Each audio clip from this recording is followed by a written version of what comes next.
Empaka za Sseddugge wa 2021 ku Lugonvu's Show zitongozebwa ku Monday ng'ennaku z'omwezi 22 Novemba olwo okwewandiisa kutandike nga 23 Novemba okutuuka nga 1 December ku kizimbe kya Ham Towers e Makerere opposite Makerere University Main Gate. Okwewandiisa kwa bwereere. Okumanya ebisingawo kuba ku ssimu zino 0707 493 301 oba 0788 178 127.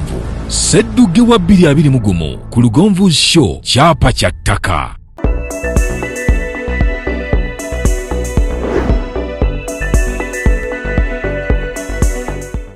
Buli mwaka abantu kuza amazaalibwa olw'ensonga nti buli mwaka oguyita wabeerawo omwaka ogweyongedde ku egyo gy'obadde olina.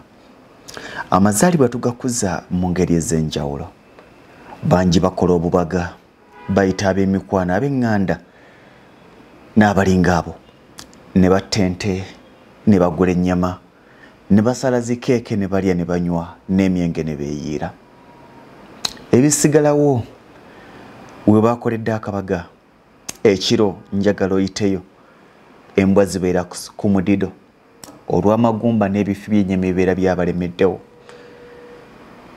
Tekirina buzibu era kiryoke kubanga Mukama abeera atujje wala. Ogwana okuza amazaalibwa kubanga bangi baba atutte, gwe n'akusaasira n'osigala ng'oli mulamu. Naye mu bakyali abalamu batannatwala mwe muli abeetaaga ku buyambi bwo. Leero kinkutteko nnyo mugana wange Bob Ntambi. Tutambudde ffena okutuuka ku bayita ababiri ne tugenda mu ndeeyo gye tusanze abaana bano nabahostingako mushemu ku BBS telefayina yaffe. Balina obuzibu, baba n'ebituli ku nkizi, bazimba emitwe n'ebiringa ebyo. Kibadde kyakusomoozebwa abavubuka nga bano musinga obukulu, abavubuka nga bano okufuna omutima ogugamba nti newankubadde omwenge ngunywa, newankubadde akanyama nkalya, newankubadde njagala ebirungi, naye ku luno amazaalibwa gange kanga kuze n'abaana bano. Wali ofuddeyo okukikola mu bulamu bwo n'ogamba nti waakiri lumu ku zo koonoonyeyo omuntu gw'oyamba ayinza okuba muliraanwawo. Amaziga gankulukuse nga bannombojjera embeera abantu bano gye bayitamu, gye bawangaaliramu, gy'ojja ogamba nti esoomooza enakuwaza, naye nga nabo bennyini tebaayagala kutambulira mu bulamu obwo. Tugenda tambula ffe n'eddakiika nga 23 okwongera okutunuulira obulamu bw'abaana bano. Njagala okwebaza ttiimu yonna gye tutambudde nayo. Mwanyinaze Hafi webali nnyo, webalire ddala. Mwanyinaze Rachel, muganda wange Bob Ntambi, ate Honorable JB webali nnyo, webalire ddala. Yali omubaka wa Busiro South atukoledde omulimu omulungi era amakula omulina okuba nti akkiriza okusasulira abaana bano ennyumba mwe bawangaalira. Si byangu naye katusooke tufune emboozi. Tugenda kuwulira kigambo ku kigambo tulabe butya oba oliawo. Bingi nkakasa by'osobola okuyiga ne by'osobola okuwulira singa obanga weefumiitiriza n'okkiriza nti oyinza okuba nga olwaliro oli bulungi naye tomanyi oba n'enkya onaaba bulungi. Tomanyi oba n'enkya onaaba bulungi. Katuwulirize emboozi naye nga mbajjukiza nti Sseddugge 2021 okwewandiisa kugenda mu maaso era abantu bongedde okuba nga bajja okwewandiisa. Tukakasa tunagenda okumalako olunaku olw'enkya tujja kuba mu bantu 40 nejjukira ntwetaagako abantu 30 n'olwekyo wajja kubeerawo okusunsula ate okulonda mu baani abagenda okuba nga beetaba mu mpaka zino eza Sseddugge 2021. Naye katusooke tufune emboozi n'okuwulira ebigambo by'abantu bano ate oba oliawo oyinza okufunamu ekyokuyiga n'okwefumiitiriza. Mukoja abata mukoyonoona mulye munywe waka mukyakale mudigide naye mulirawo naweebuuza ali atya. Osobola omukasukirayo ekifi naye n'alyako n'awulira ku buwoomi bw'ennyama. Bobu kyakoze n'awuliza abaana bano ku buwoomi bwa keeke bambi. Ekibiina kino kiddukanyizibwa ffe kennyini nga bamaama kubanga tumanyi embeera abaana baffe ze bayitamu, tumanyi okusoomoozebwa kwe basisinkana, tumanyi okubahandolinga ffe nga ffe tusobola okubahandolinga obulungi nga bamaama kuba tuba tumanyidde ddala kiki kyetukola ki kyetulabirira kyetujjanjaba bute bwe tulina okubakwata nabo basobole okuvaamu okubeera nga abaana abalala. Tusisinkana okusoomoozebwa okusosolebwa abaana baffe bano naffe bamaama tufuna okusosolebwa mu communities gye tubeera. Abantu abasinga bwe batulaba nga tulina abaana bwe bati balowooza nti kikolimo, abamu balowooza nti dogo, abalala bamanyinga n'otugamba nti tulabika twali tunoonya bya bugagga ne tuwaayo abaana baffe okubeera bwe batyo. Kugamba tufuna okusomoozebwa kungi ekituviirako emitima gyaffe okumenyeka. Abaana baffe bano mu kubalabirira twesanga nti tufuna okusomoozebwa oluusi nga bwe tuli nti tuli ku home, tufuna okusomoozebwa mu byendya kubanga oluusi luli nga covid tenaba kujja twali tulina projects ze tukola tutunga ebyo bye mulaba awo ffe tubikola tutunga twalinga tukola liquid soap kugamba nga tulinako ka saving nga tulina savings zaffe naye covid bwe yajja ne tusisinkana obuzibu nti waliwo ekiseera lockdown we yajjirawo ne baggala entambula. Abaana baffe bafuna okusomoozebwa nga tetusobola kubatambuza kubajja wano kubatwala Mbale kubanga baba bafunye obuzibu. Katugeze omwana waliwo bateekamu obupiira ng'alina amazzi ago alina gafukira mu kapiira ako. Kati abaana abo bakwegendereza nnyo omwana oyo bw'agwa wansi akapiira kano kakosebwa. Tuba tulina kumuddusa mangu okugenda Embale mu ddwaliro obutasukka essaawa 6. Essaawa 6 kasita zisukka nga tannafuna bujjanjabi ate nga afunye okukosebwa aba agenda kufuna permanent disability. Kati ne twesanga nga obusente bwe twali tusavinze ate bonna twabujjayo ne tubuteeka ku baana abamu bali tebalina byakulya ne tufuba okulaba nga tubagulira emmere ne tugenda nga tukyala nju ku nju kuba bamemba baffe tuba tumanyi wawe bakola ki wawe babeera. Kati ne twesanga nti projects zaffe ezo ze twali tudukanya mwe twali tujja ssente abaana baffe bano kulabika nti babeerawo. Projects ezo zonna zakola ki saving yaffe neefa negwawo kubanga ssente twazijja ne tuzikozesa ate ng'embeera gye tulimu ya covid ebintu byaffe tebitambula kwegamba ne tubeerawo nga tuli stark. N'okusomoozebwa okulala kwe tulina entambula, tulina obuzibu obw'entambula kubanga abaana baffe bano tusanga obuzibu. Nze ayogera nammwe bamutanda Mara Faith, omwana wange yafa omwaka guno nga gutandika, it was January on the 11th, naye nga yafa mu biseera ebyo nga waliwo gundi lockdown. Naye nzijukira olunaku lumu ekintu kyesinza kwerabira, twali era twali tulina conference nga bamaama nga patients atuyise. Bwatuyita ne tumaliriza bye twali tukola byonna kati akawungeezi tuyimirira ku kkubo tukwate emmotoka tukole ki tudde ewaka. Nayimirira ku kkubo jjukira omwana wange yali he was 14 years by then. Musituddemu nti jjukira bazitowa nnyo era batumenya ebifuba ze ekifuba ekyange tekifunctioninga bulungi n'omugongo. Naye nali nsitudde omwana takisi nejja eyasooka nga bantunuulira ne mbagamba ngenda Kampala.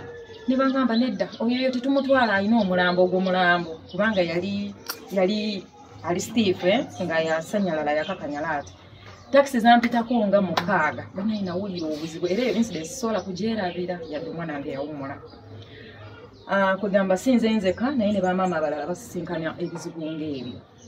Kati tulinawo abaana bano abagundi. Okay, kansooke nzire ku kino singa tuba tufunye entambula nga tufunye nga omuzira kisa asobola okuvaayo n'atuwa entambula emmotoka ng'eyo abaana baffe tuba tusobola okubakola ki okubatuusa ku facilities ez'enjawulo basobole okukolebwako okusinga okuyimira ku nguudo ne tubeera sitaako ate simanya mu maaso awo n'ofuluma ne bafuluma n'oyingira omwana osanga omukonye kugamba tetubeera comfortable tulina obuzibu obwo bwa transport. Ne tubeera n'abaana bano balina ekyokumugongo kiri kyemutira kyobola wali mu kifaananyi spina bifida olukizi luno luba lulimu ekituli. Omwana oyo akolebwako alongoosebwa n'akolebwako naye abamu ebiseera ebisinga ebitundu byabwe bino ebyowansi bifa. Abatasobola kutambula, abatasobola kuyimirira, susu abamuyita mu buyisi, pupu abamuyita mu buyisi.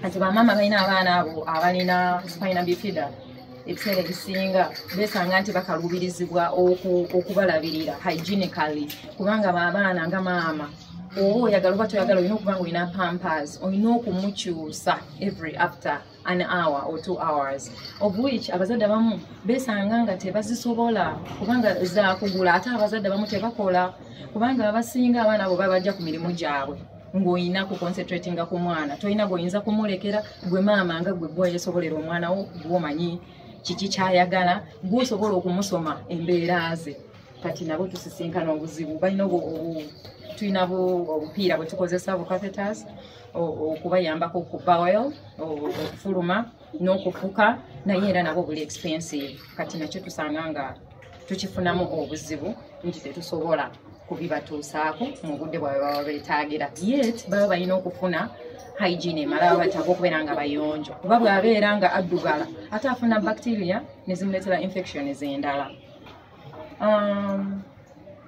Challenge endala gye tulina ya rent wano we tuli turentingawo buli mwezi tusasula $65,000 naye mukama yatuyamba ne tusinkana landlord nga mulungi landlord nga alina omutima omuzadde landlord nga atya Katonda landlord oyo ku $65,000 n'atugamba tusasule $45,000 ziri endala zituteerengako kugamba kuti wetutambulira okusasula rent eno okusobola ogisasula abantu abamu mu community eri abavaayo ne batuyambako ng'omuntu sekinnoomu ne tusobola okuraisinga sente zino ezisasula wano kyetuva tukuba omulanga eri abantu abasobola okutudduukirira nga basobola okutuyambako twandyetaaze okufuna amaka agaffe kubanga abaana baffe bwe tufuna ettaka eryaffe ne tuteekako structure ne tumanya nti abaana baffe tubakumirawo ye home yaffe ku ttaka okwo kwennyini tuba tusobola okukolerako projects zaffe endala kuba tuli bakyala newankubadde eri gye tuli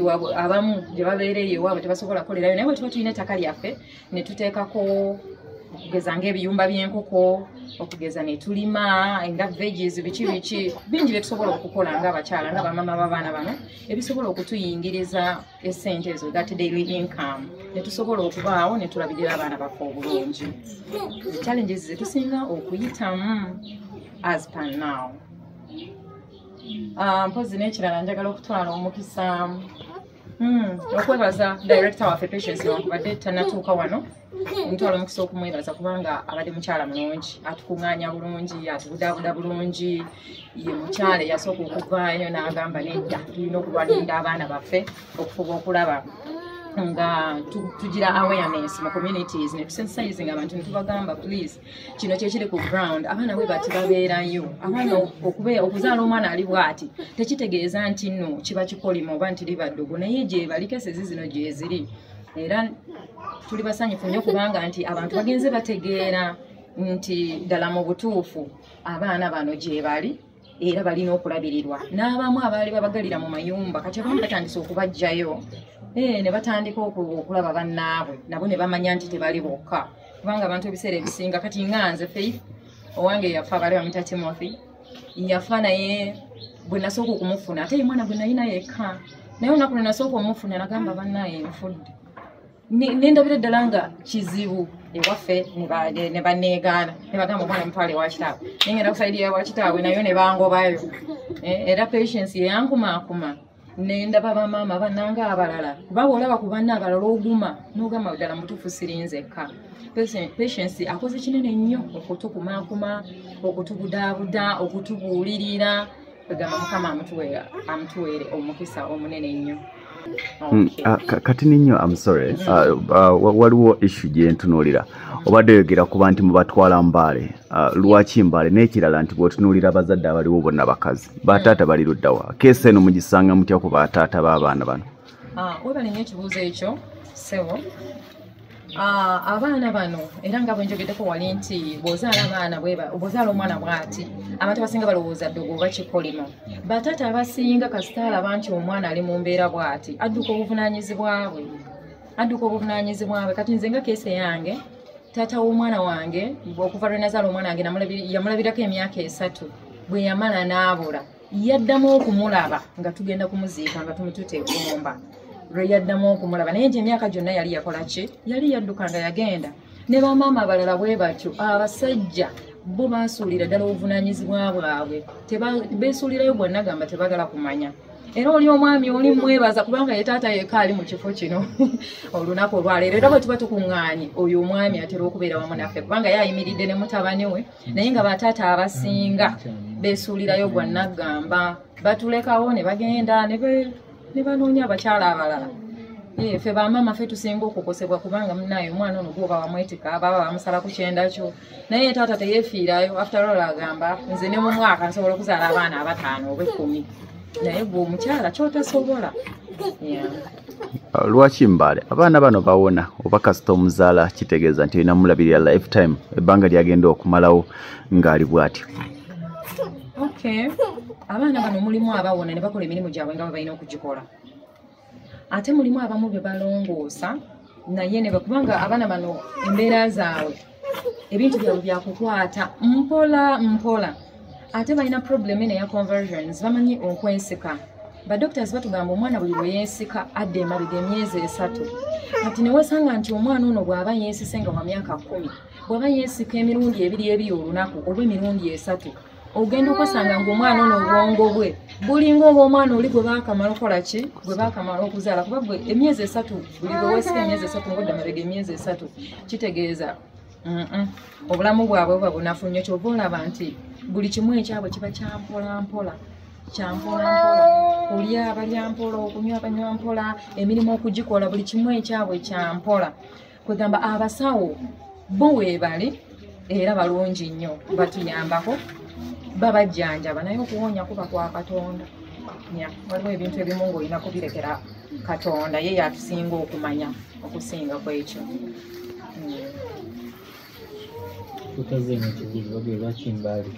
Kubanga mubatwala Mbale wano mu Kampala ne mu regions endala tewali malwaliro gasobola bakolako. Mbale yokka yevunanyizibwa ku kulongoosa, yegira surgeries Mbale. Kati zino facilities endala tubatwalayo for exercises, for reviews and exercises. Kubanga bova Mbale engeri gyeri nti distance mpanvu tebasobola mulongoosereza eri ate ne exercise era omusitulo omutwala eri. Yensonga lwaki tukolegana ne Kisubi Hospital, bapatanazi baffe tulina partnership nabo awamu ne Grade B ne Kosu tubatwalayo for exercises, ne tubatwalayo ne weziba zino ti nutrition ebyo nga tulina okulaba abasawo abakola ku ebyo ku baana baffe tugenda mu mani zino facilities ezituli okumpi. Naye when it comes to surgery okubakolako obwongo Mbale. Ntunuulira omwana n'okuva lwe twaze ali mu mbeera yakwesika okukaaba oba bwe bulamu obwa bulijjo omulaba ng'ali mu pain, is that pain oba kya bulijjo? Omulaba ng'alinga akaaba alinga eyeesika, kikyayitamu ekyo? Omwana ono story ye mpanvu. Omwana ono Patience aliko gye yamujja side y'ekitale eyo. Omwana ono yali bamuabandoninga, mama wali tata wali naye tebaagala kumanya. Omwana baali bamusanga nga bamugalira mu nnyumba, tebamuwa mmere naye ng'alabika yali atulugunyizibwa nnyo kubanga yeekanga nnyo bw'okoonako bw'oti nga togenderedde yeekanga yenna nolaba kugamba nolaba nga yali tortured. Era omwana ono ali 11 years. Patience yagenda okumugjayo gye yali, omwana ono yali magumba meereere ya myaka 11 naye twamugjayo nga alina 6 kilograms. Kati bwe twamugjayo ne tumutwala ku Kosu ne batandika okumurehabilitatinga, ne bamuteeka ku ndiya ennungi, balina ebyokulya ne nutrition gye babateekako. Kati Christ Kabenge kati agenza avaamu, kati alina ku mubiri naye bw'ati si bwe yali. Kati ebyo byakola bw'ati nti okwesika kituufu yeesika naye alabika oba memorizing engeri gye yali tokyaddi. Alabika abimemorizinga. Kyova olaba ebiseera ebisinga abeera okuba tayogera, okugulu kwe kuno okumu kwa kulongoosa naye nga tanatuusa kulongoosebwa, naye ng'okugulu kwa kulongoosebwa kati kumuluma era tayagala kukwata ku kugulu kuno naye nga okwesikako yeesika. Naye ng'eyo y'embeera gye twamuleeteramu okuva ewaabwe gye baali bamugalira mu nnyumba. Taata ne maama nga baalikaawo bamugalira mu kisenge, tebamuwa mmere, tebamuwa kyakunywa, twamugjayo nga yina magumba. Mbuzeeko ekibuuzo. Abaana bano mulimu akulira ddala eyali akuze nnyo n'atuuka ku myaka egya waggulu, okusinziira ku bemulabirira wano yakula paka myaka ki? Akuziza bulungi naye director mukama wange alabika yasobola okumusingako kubanga ye engeri yatandika mabegako ate nze ne mweyungako luvannyuma. Kati wayinza okuba nga waliyo cases ezimu nze ate ze saalaba naye gwe bwolabye batera koma myaka emeka gwe boga nti nalinda bye gundi mukulu ali myaka 25 gwe nga gwe eri abatuukayo eyo mu 25 namulabako wa 25 naye nga teyali mu group yaffe eno era gye namusisinkanako eyo bw'aba afuuse active bintu ki byayinza okwekolera ng'omwana njajjanjabibwa natandika kubeera active basobola okubaako emirimu gye beekolera bano abaana mulimu ababeerera ddala active naabanga n'obwongo bukolera ddala bulungi naabanga ne mu class kati mu kibiina kyakuna tulinamu omwana bamwita Gavi so Patience agenze naye gy'alaze Gavi yatudde P7 naye Gavi yakomyewo nga yafuna 19 aggregates olaba nti ategeera bulungi buli kimu akikola bulungi ayogera bulungi babeera active naye mu mirimu nti akuze nnyo nti batandise okukola emirimu egimuyingiriza ssente abo nabo gye bali mpulira Patience atera okubanyumyako naye sinnabalaba akola babiki bye bakola okugamba nti obasobola okukola omulimu bwe guti oba bwe guti naye nga kyebumanyi basobola okubaako kye beekolera singa abanga ali active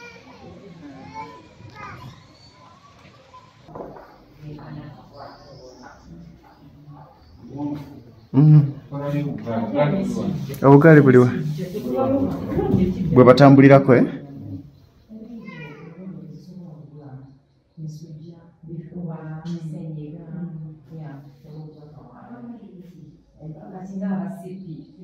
naye ndaba butono ate bangi waliwo abadde wali bebi abadde nga iriti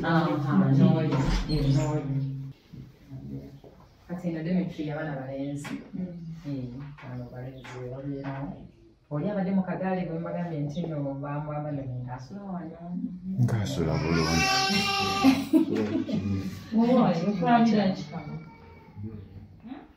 naye ndaba bangi ate ebisulo ndaba bitono anti abamu babeera waabwe okay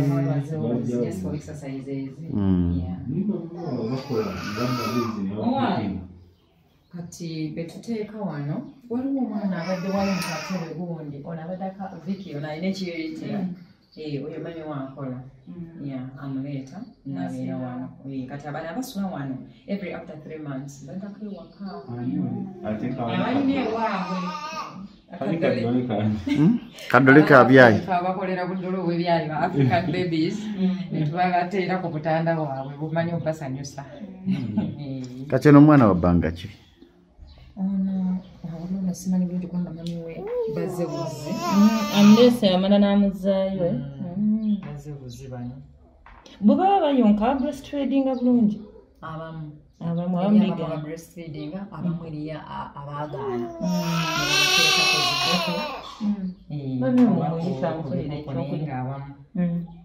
abamu bagaana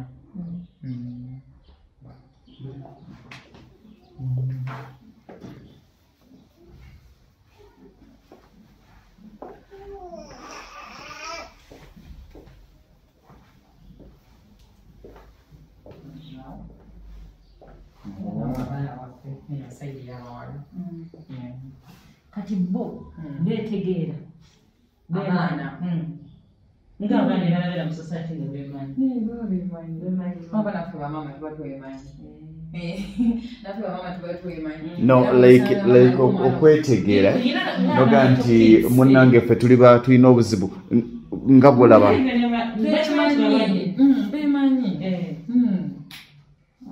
bemanyi bambi bemanyi babetegeera bino biva ku ki kiva ku kyokuzaala oba kijja buzi abamu bagamba family planning bagamba ki exactly ki ekiviirako okuzaala omwana ali bw'atyo kwegamba siyinza okunyonyola kubanga abasawo ffe nali nkyalina omwana nge mubanne oba malwaliro batugambanga nti twali tetulya byakulya birimu folic acid oba tulya byakulya birimu folic acid okufuna obuzibu obwo abamu era nga bagamba family planning naye nga kyamazima gali nti n'abasawo benyini bateeka okuba tebamanyi buzibu ki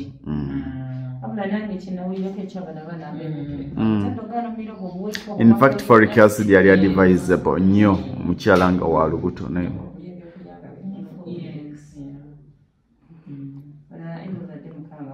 kati omwami ekyali naye oba okuvalya katumatenga myaka esatu yaddamu omulaba nga tugenze kumuziika tumwaddamu kulaba ngenze kuziika ttiimu nakumentinga naye nga nina okutwala omwana aziikibwa ewaabwe kati waddamu n'ozaalayo omulala sinaba nenga oli mufumbo kati ekyali singa tuleteyo erisajja tuleteyo erisa oba okyalina eritroma nti oyinza okuzaalayo omu naye I don't think era nabyo tebibulamu omanyi kati ngaze ye mwana yali asooka ayina muzaala nkyali mwana muto kati nafuna that disappointment nempulira nga ngamenyekedde ddala naye kulekisa kya Katonda manyi ajja kuleeta omuntu omulala yezire muzaala ataliiko bulemu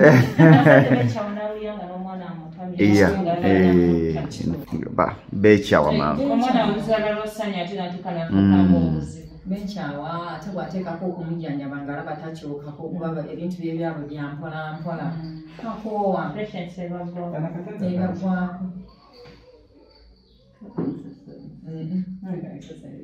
kwebakaka abakyala bazaala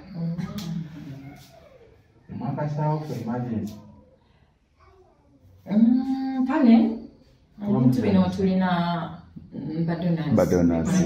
Denmark without donating.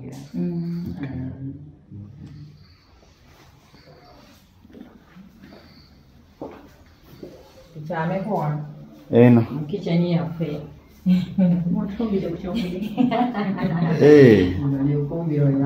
ekitegeeza emirimu gyaffe nga tufumbira abato abana mubasinga kulyaki abasoma kibadvising mmere ki gye bale kikasha mmere ki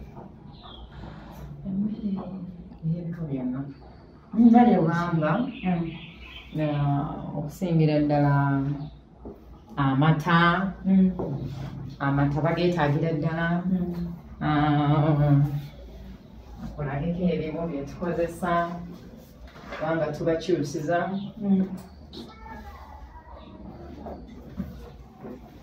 energy boosters akawunga omuceere greens veggies ne fruits ebibala tusobola ogenda netugula enanasi ngaezo netugula zikapo amenvu netujja netubikuba mu blender tubimixinga byonna wamu nebasobola okufuna ekintu ekiri strong ne fruits nazo nnungi nnyo gye bali era zizimba bulungi omubiri gwabwe ne bafuna amaanyi zibayambako nnyo ne mu digestion y'omwana kubanga kati ng'abaana ba CP omwana ayinza n'okumala wiiki nga tafuluma nga tapamu naye bw'aba aliko fruits ezo ng'ozimuwa bulijjo azinywa kimwanguyira okulabika nti afuluma maama ensawo zaffe ensawo zaffe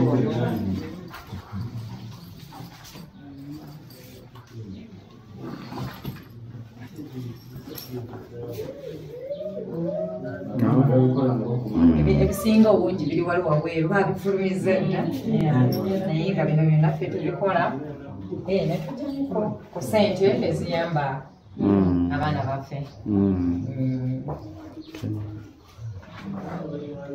Empaka za Sseddugge wa 2021 ku Lugonvu's Show zitongozebwa ku Monday ng'ennaku z'omwezi 22 Novemba olwo okwewandiisa kutandike nga 23 Novemba okutuuka nga 1 December ku kizimbe kya Ham Towers e Makerere opposite Makerere University Main Gate. Okwewandiisa kwa bwereere. Okumanya ebisingawo kuba ku ssimu zino 0707 493 301 oba 0788 178 127. Sseddugge wa 2021 ku Lugonvu's Show kyapa kya ttaka. Bampita Ntami Bobaiza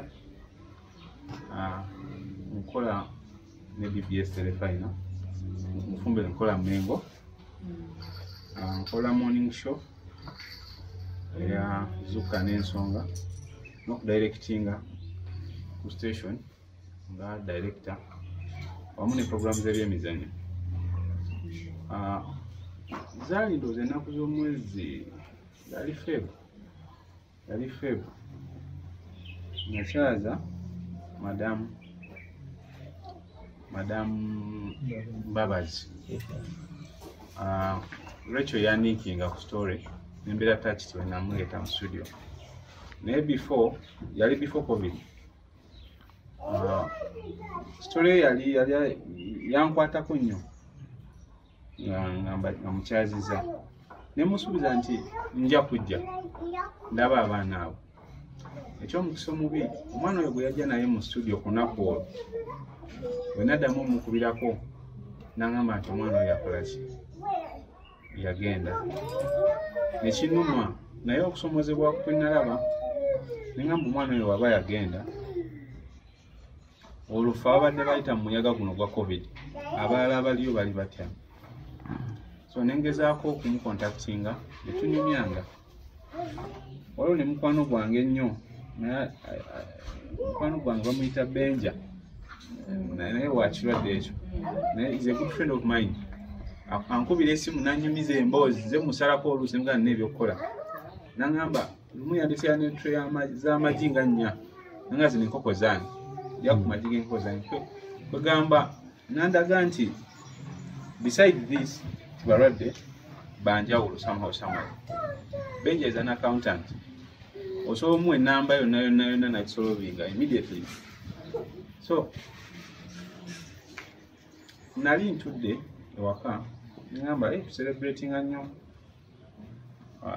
amazaalibwa ngaffe mu limelight eyo gye tuli kweyira amazzi kusala keeki ebyo bityo. Nengamba naye ekirowoozo kyange nenkiteekako mu ttiimu yange eyazuuka n'ensonga mukulu mu kibi taliiwo afunyemu emirimu egimu engaginze twali badde naye wano emukulu Lugonvu ne mukadde wange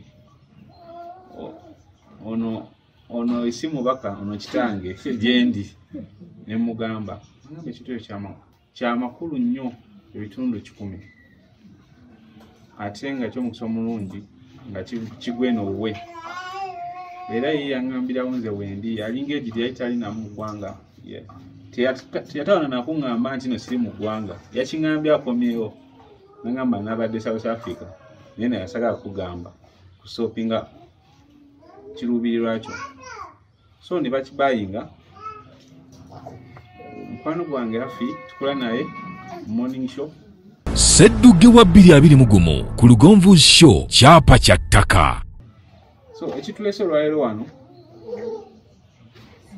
kubeera wamu nammwe nze kusanyuka because nali tumanyi ng'ekyo tujjamu ku nsi Katonda jassi ab'amanyi tomanya nti nange naalibadde omu ku abo abaana abatabanyizibwa ekyo ekirwadde naye Katonda yasalawo ate tetusobola bba kubaizoletinga because kikye bali wabula tulina bazza buzzi kubasembeza so nga tumanya kyanca nze kyenyinza okwebaza nebaza bamaama babayimirirawo nze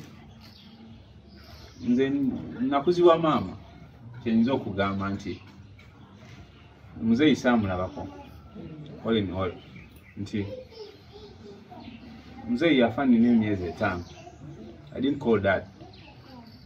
So mbeera mu kaseera akakazi ninga abaana abo somehow somewhere tiwaliwo abaana abamu nga administrator kyayogedde nti bakitaabe babalekawo naye babalekawo nga balamu abamu babalekawo nga baafa kati nze kitange yafa ndi muto emyezi 5 so I didn't call that nakula ne maama buli kimu kyonna maama so nsharinga memories n'abaana abo somehow somewhere neze nyongera okubagumya bamaama nti Katonda aba alina ensonga lwaki abaana abo bazimbula mu bwo nti tetubaleka tubaagale ffe tujagezaako abaganda bange bano betukola nabo tujagezaako ekisoboka tomanya kasabazira kisajja bali waliwo abantu abalina sente zaabwe nga they want to invest but naye nga neba okuzisaamu tebazimanyi tomanya ayinza okuba aliyo n'alaba story eno oba n'alaba initiative eno eyammwe yatandikibwa abakyala mmwe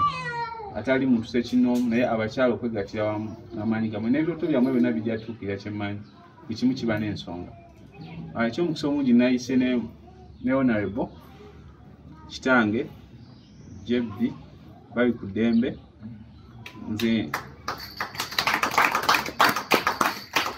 nsaba ababuzeeko for the moment. Ndi omu ku bantu Katonda be yawa obulamu, some other life. Naliko mu coma for 6 weeks. Nga simanyi biri ku nsi, nga buli omu amanyi ngenda. Bwe nakomawo nga nva mu ddwaliro India, bwe nafuna omukisa okulaba abaana bano. Abaana ne mbalaba mu kiseera ekyo Dr. Sebaana Kizito Omugenzi yali ampadde ettaka 5 acres of land down eri Kasenyi, era nangamba okolangako ekintu ekyomugaso ekiyamba abantu. Nengamba ettaka eryo njagala ndiwa abaana, but unfortunately ettaka eryo ab'amagye baalitwala, naye ndi ku ttiimu ya compensation gye bagenda okuwa ssente kubanga Dr. Sebaana Kizito yampa ettaka eryo. Ettaka eryo naliwa congregation eno, era compensation eyo egenda kumpeebwa. Bwe bamala okugimpa bwe bati nga bwe banaagimpa, sijja kutoolako wadde siringi 10 n'ekyo. Esente ezo ngenda zikwata nziwa ekibiina kino, kubanga eno programu yaffe. Era abantu bangi omanyi bw'obeera mu byobufuzi batera okutwala nti you're always a liar. Naye nze nva, I have a background to stand with communities easily lost, easily in pain. That is my background. Kava kulubaya. So it will be an initiative okulaba nti this one becomes a living testimony in my life. Sina bingi nnyo nze byenkyayagala ku nsi, ebyensi era nze tebinneemazaamu. Ndi omu ku basobola bingi, naye ebyensi tebinneemazaamu. I vouch for my Lord. Ebikolwa byange na Katonda wange. My commitment is everlasting ku bintu ebiddaabulula omwoyo. Era omukulu mukwano gwange, era mutabani wange nga bw'agambye Mukulu Ntambi, bwe yankubye namugamba nti I shall eat with you that cake with those children, because these are our children. Buli wembeera ku radio nenfuna omukisa, nembeera ku BBS Telefine nenfuna omukisa, I always talk about this. Nkyogerako nnyo. Era lumu nali ku top radio nenkyogerako. Prime Minister nankubira nangamba nti nakuulidde oyogera Oweekitiibwa Nabbanja. Nankubira nangamba ojjanga mu ofiisi yange, community eyo sijja giwa ssente zika wansi wa million 10. So mukyala Nabbanja nemugamba nti toziwanga nze, ozireetanga. Ate gweobeera nga gwe bw'oli head of government business, wandizze tulambula ng'ozze ne minister wa health. Ate otukolina appointment oleete president w'eggwanga mu kifo kye tubeeramu ategeere obwetaavu bwaffe. Kubanga are giving out, they are giving out to the lost. This is not a lost community. Buli bw'olaba abaana bano bali mu kifaananyi kya Katonda. Buli we weeraba naawe oli mu kifaananyi kya Katonda. Kati abo abaana kifaananyi kya Katonda. Era buli kye tukola tukikola wakati waffe ne Katonda waffe. Era bamaama njagala mbeebaze. Gye tuli tufaayo. Ffe tulina a living bond ne this community. Kabe mwana wange asembayo kinaakimanyi. Nabagamba nti this, we are bound to this. Era mu COVID baali wana abaana bange. Era bo bagamba every after 4 months they will always come. Era ku kyengenda okwongerako ngenda ku buli ndi bound okusasula paka wetunaafuna ekifo mwe tunaabeera emyezi 4 buli mwaka. I will be bound paka wetunaafuna, cause okufuna ekifo ekyo abaana mwe bagenda okubeera within the central region nkiinako ettaffaali eriri everlasting, and nja kukikola. Nkimanyi nze Katonda wange mulamu. I don't seek out to the Lord and the Lord closes his eyes on me. I don't seek out to the Lord and the Lord folds his arms. Nabeera akimbo. No, he is always there to give me open hands. Kale nno olwaleero tuzze with those open hands to this community. Era njagala nkwebaze omukulu Ntambi, njagala mbeebaze aba show yaffe ezuukuka mwami Lugonva wamu ne maama mwebale kujja wano. This is home for you. Let us go and profess this. Tugende tukyogereko. Bwe tubeera ku BBS tukyogereko as a reminder. Whereas the community n'eggwanga lijjudde obuyinike. Ennaku nnyingi mu ggwanga naye twagala tusanyuke wamu nammwe ate tukaabe wamu nammwe. Naye mutegeere ekintu kimu, the Lord is almighty. Katonda y'ayinza byonna.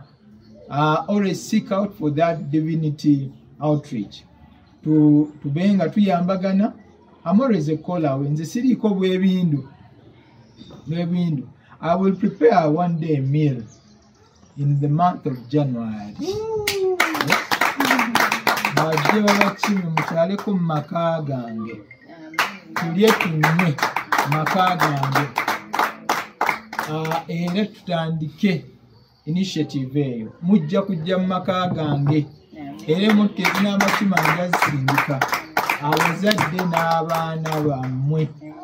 You come and you dine in my home. Kitegeera tunyumye, nja kubeeramu n'emikwano gyange egy'enjawulo.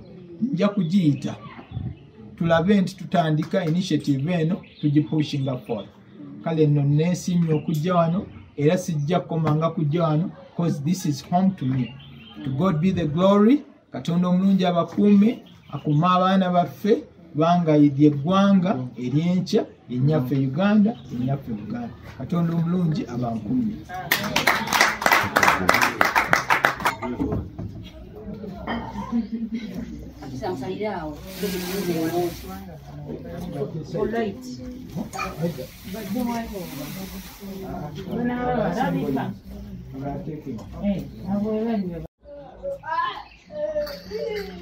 Kituufu, oli mutuufu.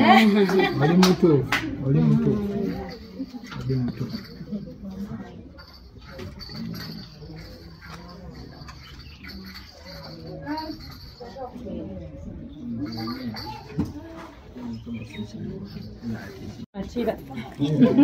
Oh no.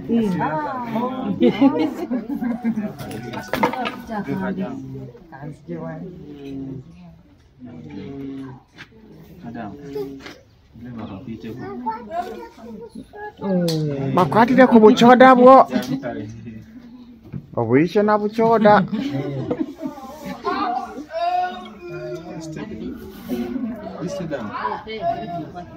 Temulinnya ali wansi banna.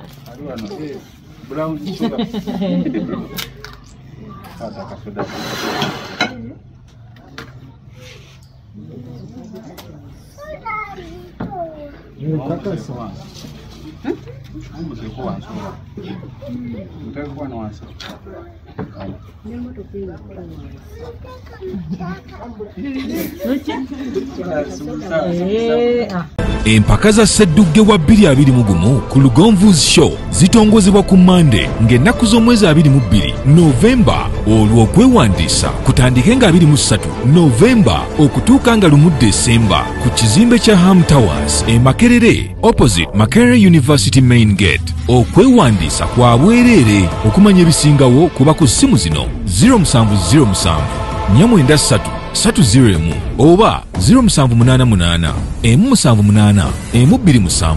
Sseddugge wa 2021 ku Lugonvu's Show, kyapa kya ttaka.